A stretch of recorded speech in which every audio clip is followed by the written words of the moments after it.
Good evening friends. अब हम एक detailed technical analysis of Nifty 50 आज की क्लोजिंग के बेस पर फॉर 14 जून 2024 करते हैं। निफ्टी इंडेक्स 23,398.90 यानी कि 23,398.90 पे क्लोज हुआ आज, जो कि 0.33% ऊपर था प्रीवियस डे से। और हम उस बेसिस पे जो भी candle stick patterns, Fibonacci retracements etcetera जो टेक्निकल इंडिकेटर्स होते हैं उनके बेसिस पे इसको एनालाइज करके कंक्लूजन पे निकलने की कोशिश करते हैं।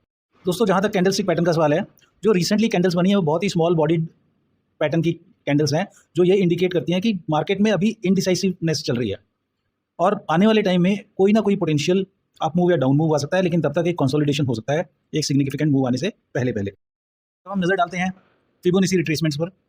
तो जो की लेवल है वो है 23.6% रिट्रेसमेंट जो आती है 23,250 पर, 38.2% रिट्रेसमेंट 23,100 पर और 61.8% रिट्रेसमेंट्स आती है 22,850 पर।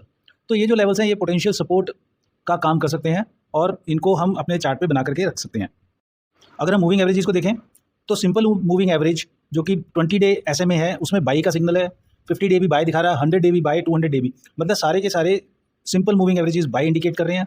जो एक्सपोनेंशियल मूविंग एवरेजेस हैं 20, 50, 100, 200 वो भी बाई दे रहे हैं। इसका मतलब जो मूविंग एवरेजेस हैं वो स्ट्रॉन्ग बुलिश ट्रेंड की तरफ इशारा कर रहे हैं। अगर हम सपोर्ट और रेजिस्टेंस लेवल्स की बात करते हैं तो हमारा पहला सपोर्ट आता है 23,250 पे, दूसरा आता है 23,000 पे और रेजिस्टेंस आता है 23,500 और 23,750 पे।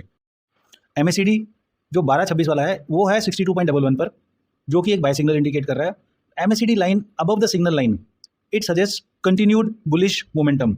जो RSI है उसकी करंट वैल्यू है 58.8। इसका मतलब जो RSI है वो एक तरह का neutral to slightly bullish indication दे रहा है कि ना तो मार्केट ओवरबॉट है ना ही ओवरसोल्ड है। अगर हम पिवट पॉइंट देखते हैं तो क्लासिक पिवट पॉइंट्स में 23,350 पिवट पॉइंट आता है और इस बेसिस पे सपोर्ट आता है 23,250 और 23,000।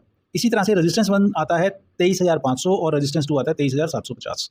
अब हम ऑसिलेटर्स को देखते हैं तो जहाँ तक स्टॉकेस्टिक ऑसिलेटर है उसकी वैल्यू 99.57 आ रही है। ये एक थोड़ी सी खतरे की घंटी है क्योंकि यहाँ पर ये ओवरबॉट कंडीशन बता रहा है, जिससे कि एक पोटेंशियली शॉर्ट टर्म में पुलबैक या कंसोलिडेशन हो सकता है। अगर हम विलियम्स परसेंट आर देखें तो ये 0.414 है, ये भी ओवरबॉट कंडीशन दिखा रहा है। मतलब स्टॉकेस्टिक की तरह ही ये एक कॉशन शो कर रहा है कि मार्केट में या इंडेक्स में एक प्रेशर आ सकता है डाउनफॉल का। यदि हम इन सारी रिपोर्ट्स को कंक्लूड करें तो टेक्निकल एनालिसिस के बेसिस पे मेरा पॉइंट ऑफ व्यू ये बनता है कि निफ्टी 50 एक बहुत ही स्ट्रॉन्ग बुलिश ट्रेंड शो कर रहा है मूविंग एवरेजेस और पॉजिटिव MACD के दम पर, लेकिन ओवरबॉट कंडीशन इंडिकेट कर रहा है स्टॉकेस्टिक ऑसिलेटर और विलियम परसेंट आर पे, जो कि ये सजेस्ट करते हैं कि शॉर्ट टर्म में कंसोलिडेशन या माइनर पुल बैक हो सकता है। तो जो की लेवल है देखने वाले वो है 23,250 और 23,000। ये क्रूशियल लेवल्स होंगे देखने के लिए और रेजिस्टेंस 23,500, 23,750 होंगे। और इस एक डिटेल्ड एनालिसिस और रियल टाइम अपडेट हम और भी आगे देते रहेंगे। आज end of the day update के लिए बस इतना ही। अधिक ट्रेडिंग इनसाइट्स के लिए हमारे चैनल को लाइक करें, सब्सक्राइब करें और बेल आइकन को दबाना ना भूलें। Happy trading.